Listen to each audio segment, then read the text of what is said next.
friends, welcome to our video lecture. Today's our topic is unit number 9 in standard 9. આજે આપણે ધોરણ 9 માં unit number 9 friend from the sky એ જોવાનું છે અને એને રીડ કરી અને સમજવાનું છે. તો તમારી ટેક્સ્ટ બુકમાં પેજ નંબર 91 જે છે પેજ નંબર 91 જે છે એના ઉપર આ યુનિટ આપેલું છે તો એને સમજવાની ટ્રાય કરીએ આપણે. તો શરૂઆત થાય છે it was a cool windy evening. એક સિચ્યુએશન આપેલી છે, પાઠની શરૂઆત થાય છે કે તે જે ઇવનિંગ એટલે કે સાંજનો સમય હતો કેવો હતો તો કે કુલ એન્ડ વાઇન્ડી, ઠંડો અને પવન જે છે એ વાતો હતો. There were sudden cracks as the little branches of tree broke in the strong breezy and fell. આ જે પવન વાતો હતો એ પવનના લીધે જે ઝાડ હતા મીન્સ કે વૃક્ષો જે હતા એ બધા જ વૃક્ષોની જે સૂકી એવી ડાળીઓ હોય નાની મોટી તો એ જે છે એ એકબીજા સાથે અથડાઈ અને તૂટી પડતી હતી. બ્રીઝી એન્ડ ફેલ અને પછી તે છે એ તૂટીને નીચે પડતી હતી. Reshma was sitting in the balcony of the flat on the first floor. Reshma નામની જે ગર્લ છે તે એની બાલ્કનીમાં જે છે એ બેઠી હતી અને એના ફ્લેટમાં એ કેટલામાં માળે હતી તો કે ફ્લેટમાં પહેલા માળે જે એ રહેતી હતી એની બાલ્કનીમાં એ પોતે બેઠી હતી. She was watching children playing in the park. અને બાલ્કનીમાં બેસીને શું જોતી હતી તો કે જે બાળકો પાર્કમાં રમતા હતા, બગીચામાં બાળકો રમતા હતા એને એ જોતી હતી. The children did not mind the strong breeze or the yellow leaf of neem tree falling on their heads. અને આ બાળકો જે છે એ રમવામાં એટલા બધા બિઝી હતા મીન્સ કે એટલા બધા મશગુલ હતા કે એને એના ઉપર જે નીમ એટલે કે લીમડાના પાંદડા સુકાયેલા છે એટલે કેવો એનો રંગ થઈ જાય તો કે યલો મીન્સ કે પીળા એવા સુકાઈ ગયેલા લીમડાના પાન જે છે એ એના ઉપર ખરે છે તો એ પણ એને ધ્યાન હતું નહીં, એટલું એ રમવામાં મશગુલ હતા. They were all enjoying their ball game. તે બધા પોતાની જે ગેમ રમતા હતા બોલથી મીન્સ કે દડાની જે રમત રમતા હતા એ બધા જ એમાં મશગુલ હતા, એને એન્જોય કરતા હતા, એમાં આનંદિત હતા. Reshma come inside, call her mother from inside the house. ત્યારે આ જે રેશમા બાલ્કનીમાં બેઠી હતી એના મમ્મીનો અંદરના રૂમમાંથી અવાજ આવે છે કે રેશમા come inside, રેશમા અંદર આવી જા, એવું એના મમ્મી જે છે એ બોલે છે. It is too cool and windy, you might catch a cold. અત્યારે ઘણો જે ઠંડો પવન જે છે એ વાય છે, ઠંડો અને ખૂબ જ ઝડપી એવો પવન વાય છે જેથી કરીને તને કોલ્ડ થઈ જશે મીન્સ કે શરદી થઈ જશે તો એના કરતાં તું અંદર આવી જા. 5 minutes more મમ્મી, 5 મિનિટ વધારે mummy. Reshma was also enjoying the game from the distance. Reshma પણ જે બાળકો બગીચામાં રમતા હતા એને જોઈને તે બાલ્કનીમાંથી જ એકદમ ખુશ થતી હતી અને ત્યાંથી એ આનંદ જે છે એ મેળવતી હતી, બાળકોને રમતા જોઈને પોતે આનંદિત થતી હતી. Reshma loved to watch children shouting in excitement. અને એ બાળકો રમતા હતા અને જે એક્સાઇટમેન્ટથી જે ઉત્સાહથી તેઓ જે છે લાડો નાખતા હતા, ચીસો નાખતા હતા ઉત્સાહ સાથે આનંદથી, તો એ જે ચીસો છે એ સાંભળવાની રેશમાને પણ બહુ મજા આવતી. ત્યારબાદ Reshma could not play, she could just sit in her wheelchair and watch the life outside from her balcony. હવે રેશમા જે છે આપને એવો પ્રશ્ન થાય કે આ બાળકોને તે આગેથી આટલા ડિસ્ટન્સથી કેમ જોવે છે, એ કેમ ત્યાં રમવા ન જતી, તો એનું કારણ આપણે કહીએ છીએ કે રેશમા જે છે એના બાલ્કનીમાં બેસી રહીને જ એની આઉટસાઇડ એટલે કે બહારની દુનિયા જે છે એને નિહાળી શકે છે. ક્યાં તો કે એ બાલ્કનીમાં બેસે છે અને શેના ઉપર તો કે એની વ્હીલચેર ઉપર મીન્સ કે એ જે છે એ ફિઝિકલી હેન્ડીકેપ છે એના કારણથી એને શું બીમારી છે હજી આપણે આગળ કહીએ છીએ. રેશમા could not play તો કે રેશમા જે છે એ રમી શકતી નથી. she could just sit in her wheelchair, તે માત્ર તેની વ્હીલચેર ઉપર બેસી શકે છે and watch the life outside from her balcony અને પોતાની બહારની જે દુનિયા છે એ બાલ્કનીમાંથી માત્ર એને જોઈ શકે છે. she was 14 years old and spastic. તે માત્ર 14 વર્ષની છે અને એને શું છે તો કે સ્પેસ્ટિક જે છે એ શરીરની આ જે બીમારી છે જેના અંગ જે છે એ મૂવ ન થઈ શકે એને કહેવાય છે સ્પેસ્ટિક, તો એવી એને બીમારી છે. A spastic is a person who has no control over his, her hands and legs from birth. હવે આપણને સ્પેસ્ટિક એટલે શું એ આપેલું છે કે સ્પેસ્ટિક મીન્સ બાળકને એ છોકરો હોય કે છોકરી એને નાનપણથી જ મીન્સ કે બાય બોર્ન એટલે કે જન્મતાની સાથે જ એને એના હાથ અને એના પગ ઉપર એને પોતાનો જે કાબુ છે એ હોતો નથી. મીન્સ કે હાથ અને પગથી જે કોઈ મૂવમેન્ટ થાય, જે કોઈ કામ થાય એ તેઓ જાતે કરી શકતા નથી. આવી જેને બીમારી હોય, આવી જે ખામી હોય એને ઇંગ્લિશમાં નામ આપવામાં આવે છે સ્પેસ્ટિક. તો આ જે છે શારીરિક ખામી એ કોને હતી? તો કે રેશમાને હતી. અને એ કારણથી એ પોતાની બાલ્કનીમાં વ્હીલચેર ઉપર બેસતી અને બહારની જે દુનિયા છે એને ત્યાંથી જ નિહાળતી હતી. Reshma could not walk or even a button of her shirt. એ પગની અને હાથની આ બંને જે છે એ ખામી હતી એના કારણે કઈ કઈ વસ્તુનો ફેસ કરવો પડતો? તો કે એ વોક એટલે કે ચાલી નથી શકતી અને બટન ઓફ હર શર્ટ એ એના જે શર્ટના બટન હોય તો એ પણ એ પોતે જાતે બંધ કરી શકતી ન હતી. But she could crawl and had learned to use a spoon to eat and to handle her wheelchair. પરંતુ હવે એને થોડી થોડી પ્રેક્ટિસ કરે છે અને એના કારણથી તે હવે સ્ક્રોલ એટલે કે સરકી શકે છે અને પોતાની વ્હીલચેરને એ ચલાવી શકે છે અને સ્પૂન જે એટલે કે ચમચી જે છે એને પણ એ પકડી શકે છે. She went to special learning center. અને આવું જે છે એ આટલું કામ કરતી થઈ તો એનું કારણ શું છે? તો કે એના સ્પેશિયલ જે સેન્ટર, એના લર્નિંગ સેન્ટર આવે, એની એક્સરસાઇઝ સેન્ટર આવે તો ત્યાં એ જતી હતી. એ કારણથી હવે એનામાં આટલો સુધારો આવ્યો છે કે પોતાની વ્હીલચેર જાતે જે છે એને સ્ક્રોલ કરી શકે, મીન્સ કે ચલાવી શકે અને સ્પૂન જે છે એનાથી મીન્સ કે ચમચીથી પોતાનો ખોરાક જે છે એ ખાઈ શકે. એટલી એનામાં ચેન્જીસ આવ્યો. ત્યારબાદ she was given speech therapy there. અને ત્યાં તેને બીજી પણ થેરાપી આપી છે ને તો કે સ્પીચ એટલે કે બોલવાની પણ થેરાપી આપવામાં આવતી. She also learned some subject and some exercises. અને ત્યાં એ બોલવાની પછી કોઈ ઘણા એવા સબ્જેક્ટ એટલે કે વિષયનું જ્ઞાન પણ એને મળતું અને સાથે સાથે એ એક્સરસાઇઝ એટલે કે વિવિધ પ્રકારની જે યોગા હોય અથવા તો એની કસરત જે લાગુ પડતી હોય એ પ્રમાણે ત્યાં એ કસરત જે છે એ કરતી અને શીખતી હતી. Reshma felt very lonely. Reshma જે છે એ પોતાની જાતને ખૂબ જ એકલી જે છે એ લાગતી, એનું ખૂબ જ એકલવાયું લાગતું હતું. She had no friends. તેની પાસે કોઈ પણ મિત્ર હતા નહીં. All the neighboring children were busy with their own schools and games. બધા જે નેબર એટલે કે એના પાડોશીઓ હતા, એ પાડોશીના જે બાળકો હતા એ બધા જ પોતાની સ્કૂલમાં અને પોતાની રમતોમાં એ બિઝી રહેતા. Resma's favorite pastime was to watch the children playing in the street or the park. તો રેશમાનો સૌથી સારો એવો ટાઈમ પાસ થયો કે એ પોતાની રીતે એન્જોય કરી શકે અને માણી શકે. તો એ સૌથી વધારે એનો સમય એ ગાળે તો એ શું એનો મનપસંદ ટાઈમ હતો તો કે જે બાળકો રમતા હોય એ રમતા બાળકોને જોવો એનો ફેવરિટ પાસ ટાઈમ હતો. Children playing in the street or the park. કે જે બાળકો ગલીમાં રમતા હોય અથવા તો બગીચામાં રમતા હોય એને જોવું એ એને ખૂબ જ ગમતું હતું. Now the wind becomes stronger and the light becomes dim. હવે વધુ ને વધુ જે પવન છે એ ફૂંકાવા લાગે છે અને લાઇટ જે છે પ્રકાશ જે છે એ ઓછો થવા લાગે છે. But the children went on with their game. પરંતુ બાળકો તો હજી એના ગેમમાં એની રમતમાં જ મશગુલ હતા. They were kicking a big red ball and jumping with the movement of the ball. શું કરતા તો કે એના બોલ જે છે રેડ કલરનો એ રેડ કલરના બોલને એ કિક કરતા મીન્સ કે લાત મારતા અને પછી જે બોલ જમ્પ કરે એમ પોતે પણ એની સાથે જમ્પ કરતા. Suddenly there was another ball among the players.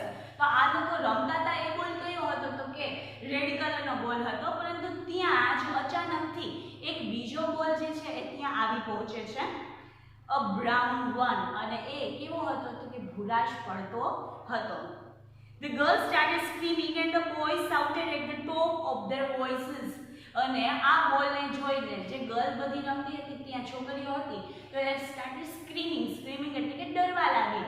And boys started top of their voice shouted. Boys બધા જે છે એ એકદમ રાડો નાખવા લાગે છે. એની જેટલી રાડો નાખવાની શક્તિ હોય એટલા વધારે મોટા અવાજથી એ રાડો પાડવા લાગે છે. A brave boy bent down and touched the new ball. અને આ બધા છોકરાઓમાંથી એક બ્રેવ એટલે કે એક બહાદુર એવો છોકરો જે છે એ બેન્ટ ડાઉન એટલે કે થોડો વાંકો વળે છે અને આ બ્રાઉન બોલને, આ ભૂરા ફરતા એવા બોલને એ ટચ કરવા, સ્પર્શ કરવા આગળ વધે છે. The new ball landed in her, એની આગળ કહે છે કે it suddenly flapped its wings and flew up. અને જેવો એ બોલને અડવા જાય છે ત્યાં જ એક આ બોલ જે છે એને વિંગ આવી જાય છે, મીન્સ કે પાંખ આવી જાય છે અને એ ફરીથી ઉડવા લાગે છે. Before Reshma could understand anything, the new ball left in her lap. આ બધું જે થતું હતું પાર્કમાં, એ રેશમા બાલ્કનીમાં બેઠી બેઠી જોતી હતી, પરંતુ એ કંઈ સમજી શકે એ પહેલા જ આ જે બોલ છે એ ઉડતો ઉડતો સીધો એના ખોળામાં આવીને પડે છે. Children waved at Reshma and continued with the game. અને ચિલ્ડ્રન, બધા બાળકો જે છે એ આ જોવે છે કે આ બોલ હતો એ ઉડીને ક્યાં ગયો તો કે રેશમાના ખોળામાં. તો એ બધા જ રેશમાની સામે જોઈ એની સામે હાથ હલાવે છે અને પાછા પોતાના રેડ બોલ જેનાથી એ રમતા હતા એની ગેમમાં એ પાછા વ્યસ્ત થઈ જાય છે. Reshma, it's too much, now come inside. Reshma, હવે બહુ જ થયું, હવે તું અંદર આવી જા. Shouted her mother and came out in the balcony to take her daughter in the room. અને આમ રાડો પાડતા પાડતા એના મમ્મી બાલ્કનીમાં આવે છે અને એની દીકરીને મીન્સ કે રેશમાને અંદર લઈ જવા માટે તે ત્યાં બાલ્કનીમાં પ્રવેશે છે. But she saw some movement in Reshma's lap and heard faint cracks. અને ત્યાં જ એ રેશમાના ખોળામાં કંઈક જોવે છે કે કંઈક મૂવમેન્ટ થાય છે, કંઈક હલનચલન થાય છે. એન્ડ હર્ટ ફાઇન ક્રેક્સ, અને એ જે થતું હતું એ મોમેન્ટથી જે બોલ હતો એ ફાટી જાય છે. What is this, she cried. She cried means કે મોટેથી બોલે છે, ચીઝ નાખીને બોલે છે. વોટ ઇઝ ધીસ, આ શું છે? I don't know mummy, it has just arrived. હું નથી જાણતી મમ્મી, આ હમણાં જ આવીને પડ્યું છે. રેશમા વોઝ પઝલ્ડ. પઝલ્ડ એટલે મૂંઝવણ અનુભવવું. રેશમા જે છે એ મૂંઝવણમાં પડી ગઈ. It came from the sky. આ જે છે એ હમણાં જ મને આકાશમાંથી મારા ખોળામાં આવ્યું. She shot the root of the ball with her frightened eyes. અને તે પોતાની જે ડરાવણી એવી આંખથી, મીન્સ કે ડરતી ડરતી એવા આંખથી તે કન્ટિન્યુ જે એની મુવમેન્ટ થતી હતી એ બોલને એ જોઈ રહી હતી. Mummy pushed the wheelchair into the room. Now they show a spurred bird with a big bill. અને આ સાથે જે છે રેશમાના મમ્મી એની વ્હીલચેર જે છે એને લઈને એ લોકો ક્યાં પ્રવેશે છે તો કે રૂમમાં આવી જાય છે અને ત્યારબાદ તે જોવે છે તો એક બિગ બિલ એટલે કે મોટી એવી ચાંચવાળું એક પક્ષી જે છે એ આ બોલમાંથી બહાર આવે છે. From Salim Ali's book Indian Bird, they found out that it was a duck, a sheltered duck. શું તો કે આ કયું પક્ષી છે એ લોકો ક્યાંથી જાણે છે, એને ઓળખે છે કે આ કયું પક્ષી છે તો કે સલીમ અલી જે છે એ સારા એવા પક્ષી શાસ્ત્રી છે, એમણે એક બુક લખેલી છે ઇન્ડિયન બર્ડ્સ. તો એ બર્ડ્સની નામની એ સલીમ અલીની બુક છે, એમાં એ જોવે છે કે આવું જે પક્ષી છે એને કયું પક્ષી કહેવાય. તો એના ઉપરથી એમને ખબર પડે છે કે it is a duck. Duck જે છે મીન્સ કે આ બતક છે, શેલ્ટર ડક. એક જગ્યાએથી બીજી જગ્યાએ એ મૂવ કરી શકે છે, મીન્સ કે બીજી જગ્યાએ સ્થળાંતર થાય એવું એ બતક છે. Its beak was a broad like a shovel. એની જે બીક એટલે કે એની ચાંચ જે છે એ થોડીક પહોળી અને શોવેલ એટલે થોડીક પાવડા જેવી જે છે એવી એની પહોળી એવી ચાંચ છે. It had a bright blue, white and brown feathers. એના પીછા જે છે કેવા હતા તો કે બ્રાઇટ એટલે કે થોડાક ચમકતા એવા બ્લુ, પછી છે કે છે વ્હાઇટ એટલે કે સફેદ એન્ડ બ્રાઉન અને ભૂરાશ પડતા હતા. At the moment it looked exhausted. અને આ જે મોમેન્ટ હતી એ ઘણા અસમંજસમાં મુકાઈ ગઈ હતી, મીન્સ કે એવી અસમંજસમાં હોય એવી દેખાતી હતી.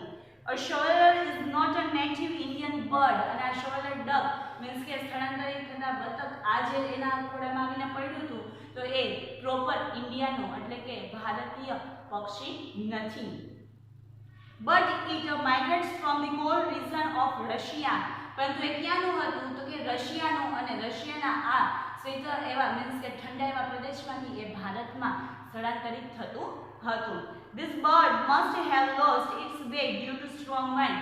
પવન જે છે એ ખૂબ જ વાતો હતો, એના કારણથી આ જે પક્ષી જે છે એ પોતાનો રસ્તો ભટકી ગયું છે. In its effort to join the flock, it got exhausted and fell in the park like a ball. અને એ આ બધા જે બર્ડ આવતા હોય મીન્સ કે એક દેશમાંથી બીજા દેશમાં સ્થળાંતર થતા હોય તો આ બધા છે એ ગ્રુપમાં આવે મીન્સ કે એનું આખું ગ્રુપ હોય એક ઝુંડ હોય તો એ ઝુંડમાંથી એની સાથે પહોંચી વળવા જે છે એ એની સાથે ઉડતું હોય પરંતુ આ સ્ટ્રોંગ વાઇન્ડ એકદમ આવા પવનને લીધે એ એનાથી છૂટું પડી ગયું હોય અને ક્યાં પડે છે તો તે છૂટું પડીને એક બોલની જેમ એક દડાની જેમ આવીને નીચે ગાર્ડનમાં પડે છે અને પછી જે છે એ ક્યાં તો કે રેશમાના ખોળામાં એક બોલની જેમ આવીને પડે છે. રેશમા's mother tried to pick it up but it suddenly bit her hand. અને આ સાથે રેશમાના મમ્મી જે છે એ એના ખોળામાંથી આ પક્ષીને લેવા માટે એ ટ્રાય કરે છે પ્રયત્ન કરે છે પરંતુ આ જે બતક જે છે આ જે પક્ષી છે એની બીકથી એના ચાંચથી એને ડંખ મારે છે એને બાઇટ કરે છે. આઉચ she cried અને તેણી જે છે થોડીક ચીસ નાખે છે કે ouch. The duck fluttered on the floor અને આ જે બતક હતું એ ફ્લટર્ડ એટલે કે થોડુંક એવું છટપટાય થોડુંક એવું ઉડીને ક્યાં પડે છે તો કે નીચે ફ્લોર ઉપર જમીન ઉપર પડે છે. It landed in a corner of the room અને તે સરકતું ક્યાં પહોંચી જાય છે તો કે એક રૂમના કોર્નરમાં. All through the evening Reshma and her mother tried to feed the duck અને એ સાંજે રેશમા અને એની મમ્મી શું ટ્રાય કરતી હતી કે આ બતકને એ થોડુંક ખવડાવે. They put breadcrumbs, nut fruits and grains in front of it અને એને ખવડાવવા માટે એ breadcrumbs એટલે કે બ્રેડનો ભૂકો, nuts and fruits એટલે કે થોડા એવા ફળો હોય, nuts હોય and grains in front of it અને થોડાક એવા ઘઉં ને જે અનાજ જે છે એવું જે ખાઈ શકે તો એવું એની પાસે મૂકે છે. But it did not touch any of them. પરંતુ તેણે એમાં મૂકેલુંમાંથી કાંઈ પણ વસ્તુ જે છે એ ખાધી નહીં. Mummy let's give him some rice and milk. તો મમ્મી રેશમા જે છે એના મમ્મીને સજેસ્ટ કરે છે કે તો ચાલ મમ્મી એને થોડુંક રાઈસ એટલે કે ચોખા અને થોડુંક દૂધ જે છે એ આપણે દઈએ. સજેસ્ટેડ રેશમા આવું સજેસ્ટ કરે છે. Her mother mixed boiled rice, milk and sugar. અને આ સાંભળીને રેશમાના મમ્મી જે છે એ બોઇલ્ડ રાઈસ એટલે કે થોડાક પકવેલા એવા ભાત પછી દૂધ અને શુગર એટલે કે ખાંડ જે છે એ મિક્સ કરીને લઈ આવે છે. She fed the bird with an ink filler અને એને કેવી રીતે ખવડાવે છે તો કે ink filler જે છે એવી ink filler ડ્રોપથી એને ખવડાવે છે. The stroller like it અને આ જે પક્ષી જે છે એને આ ગમે છે. His eyes brightened and he started fluttering his wings but he could not fly on. અને આ સાથે એ છે એ પોતાની પાંખને ફફડાવે છે અને ઉડવાની ટ્રાય કરે છે પરંતુ એ ઉડી શકતું નથી. તો આ જે છે એ પક્ષી તો ક્યાંથી આવેલું હતું તો કે એક માઇગ્રેટ થતું હતું રશિયાથી ઇન્ડિયા તરફ અને એક ગ્રુપમાં હતું પરંતુ સ્ટ્રોંગ વાઇન્ડ એકદમ પવન જે છે એ વાવાઝોડા જેવો હતો તો એના કારણથી પોતાની દિશા ભટકી જાય છે અને એક બોલની જેમ પહેલા પાર્કમાં આવી અને પાર્કમાંથી ઉડીને રેશમાના ખોળામાં આવીને પડે છે. એના કારણથી આપણો જે પાઠનું ટાઇટલ આપ્યું છે તે શું કે ફ્રેન્ડ્સ ફ્રોમ ધી સ્કાય એટલે કે આકાશમાંથી આવેલો મિત્ર. તો હવે આ જે પક્ષી જે છે એની સાથે વધારે ને વધારે પહેલાં તો એને જમાડવાની ટ્રાય કરે છે પછી એને ઉડવાની અને એને કેર કેવી રીતે કરે છે એ કેરથી રેશમા અને આ જે પક્ષી જે છે એની મિત્રતા કેવી રીતે થઈ છે એ આપણે થોડીક આગળ જોઈશું. આજે આપણે અહીંયા સુધી રાખીએ. અહીંયા સુધીમાં કોઈ ક્વેરી હોય તો તમે પૂછી લેજો. આગળનું જે ન્યૂ પાર્ટ છે એના સાથે આપણે ન્યૂ વિડીયોમાં મળીએ. ત્યાં સુધી bye bye. Thank you and take care.